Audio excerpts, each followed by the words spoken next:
哋學校推行電子學習咧已經踏入第2年啦。咁喺我哋推行電子學習嘅初期咧，最大嘅難題當然係唔少得咧就係前期嘅工作啦。咁當然就包括點樣去安置我哋學校嘅 WiFi 啦，點樣教同學去使用佢嘅 iPad 啦。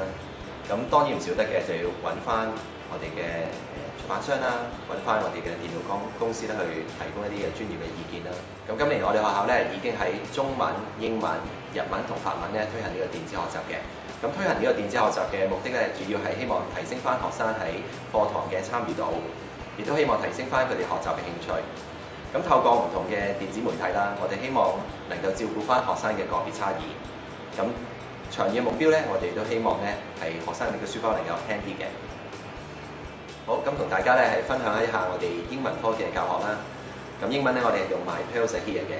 咁當中好多謝教育出版社同埋大眾電子教學，因為佢提供咗一本好出色嘅電子書俾我哋，咁使到我哋老師咧可以喺課堂之中咧實現多媒體嘅教學。學生可以透過呢個電子書即時係聽到課文嘅內容，亦都可以咧喺課本上邊作低佢哋嘅 notes。咁最好嘅就係能夠返到屋企之後，可以同爹哋媽咪一齊重溫一下佢哋今日學嘅內容。